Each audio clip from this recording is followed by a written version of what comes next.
Dokter Silvi, mungkin boleh sedikit cerita nih, kabarnya dokter punya program ini ya, warung gratis mak dokter ya. Nah itu boleh cerita sih, itu apa dan sejak kapan mulai Alasannya kenapa? Baik, terima kasih. Jadi warung gratis sama dokter itu awal mulanya sekitar bulan April pada usia anak saya yang ke-3 tahun. Itu merupakan hadiah dari saya untuk anak saya. Kenapa saya tercetus membuat warung gratis sama dokter? Yang pertama, saya dulu sempat mondok. Kami di pesantren itu makan ayam pada saat itu seminggu sekali, yaitu pada hari Jumat, dan dia memakai kartu. Jadi teman-teman semua kalau dijailin sama temennya itu dia nggak bisa makan daging, rasanya gitu. Dari situ saya berjanji ketika saya sudah lulus dari pesantren dan memang memiliki rezeki lebih, saya ingin memberikan juga buat teman-teman di pesantren. Nah berkembang, alhamdulillah ya, insya Allah Allah terus kasih rezeki. Dari situ alhamdulillah bisa membuka warung parasmanan yang tidak hanya khusus untuk santri, namun alhamdulillah ada teman-teman yang bekerja juga dari karyawan swasta, teman-teman yang kuli, ada kuli panggul di pasar, ada yang memang juga punya toko, ada rekan-rekan kita yang memang ada ojek, ada becak, semuanya bisa makan gratis di situ sepuasnya dan sampai kenyang, dan bahkan ada beberapa yang Itu tiap hari dok? untuk saat ini seminggu sekali setiap hari Jumat. Berarti penyintasnya nggak hanya dari pesantren, terus dari mana aja selain Alhamdulillah kebetulan lokasinya itu dekat dengan terminal dan dekat dengan beberapa pusat perbelanjaan, ada bank juga di situ, dekat dengan pasar. Jadi memang saat ini siapapun yang melintas di daerah situ, silakan. Dan memang rata-rata sudah tahu semua. Jadi memang setiap waktu itu setiap hari Jumat sebelum waktunya lebaran dari Masjid Agung itu biasanya sudah pada antri.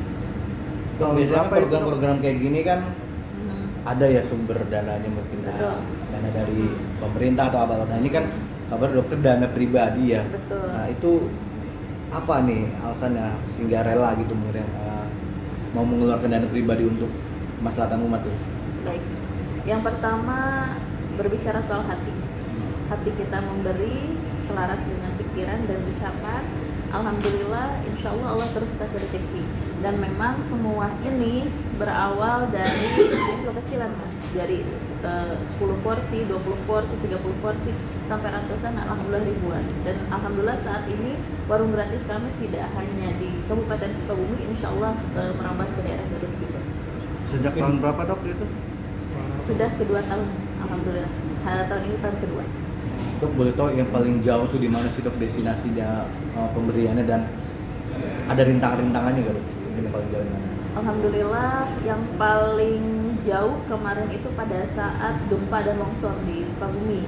Itu memang kami setiap hari, alhamdulillah selama 8 hari pada saat itu dibantu oleh beberapa rekan-rekan, ada bibi juga yang masak dan ada juga rekan-rekan sejawat yang memang membantu.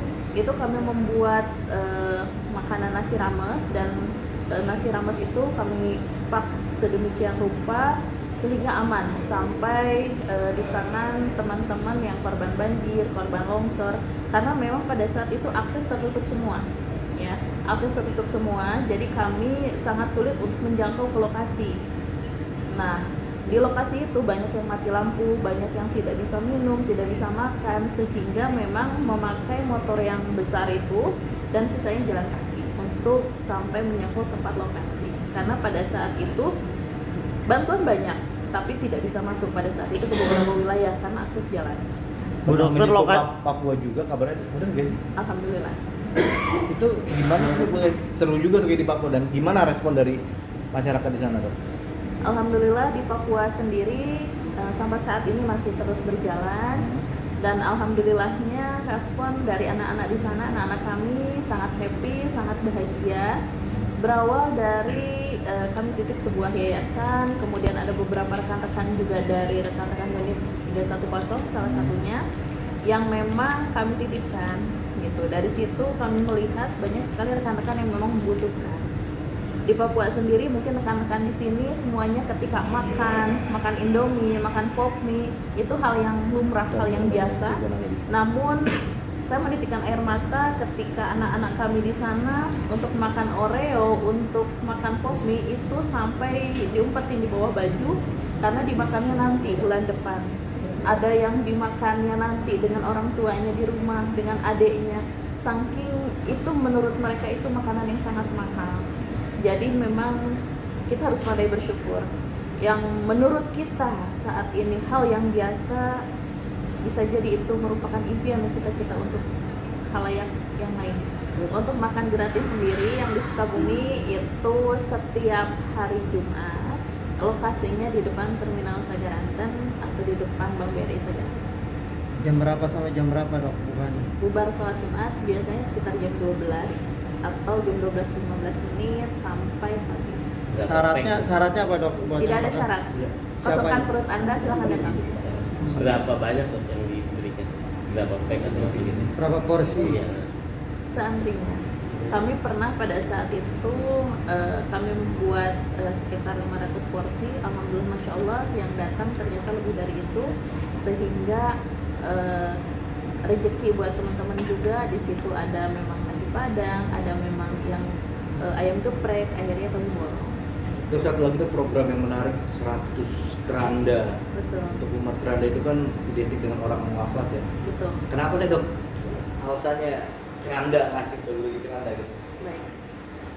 Tempat peristirahatan terakhir kita itu di mana sih? Kita kembali ke tanah. Kita diangkut, dibawa, pastinya mobil kita disimpan, motor kita disimpan, punya pesawat pun tidak berguna.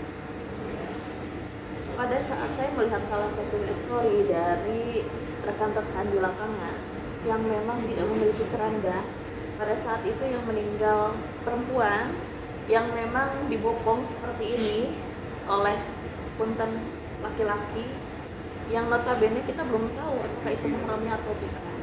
Kondisi hujan, ada dipayungi, dan teman-teman bisa berpikir pada saat itu bagaimana jika terpleset, jika uratnya terbuka, jika tidak sengaja terpegang, bagaimana jika itu nauzubillah diri kita sendiri, istri, adik, ibu kita sendiri yang meninggal, bagaimana perasaannya?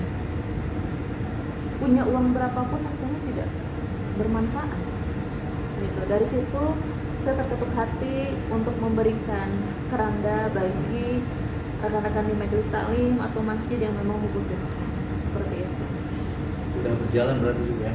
Alhamdulillah sudah berjalan, ini tahun kedua. Sudah disebar ke wilayah mana aja dok? Alhamdulillah sejauh ini sudah lebih dari 140 keranda. Wilayah mana aja tuh? Rata-rata daerah Sukabumi, Garut, ada Tasik juga, dan ada beberapa di wilayah Papua. Itu tidak memungkinkan untuk terus menyebar kebaikan di Sabang sampai Merauke. Betul, alhamdulillah, insya Allah. Mudah-mudahan Allah terus kasih rezeki dan mungkin teman-teman di sini bertanya, dokter dari mana uangnya, dari mana nominalnya? Kebetulan saya ada beberapa usaha yang memang dari semua usaha itu 10-15% profit kotor itu akan disimpan, yang nantinya itu ada pembagiannya juga untuk amal ya. Jadi nanti laba kotor kita disimpan, terus nanti ada profitnya lagi untuk laba bersihnya, nanti itu disimpan untuk amal yang memang sudah disalurkan sejak 4 tahun terakhir. Dok, menjadi kesenangan tersendiri gak sih atau kepuasan batin tersendiri gak sih bisa melakukan hal itu? Lebih tenang, lega, rasanya capek hilang.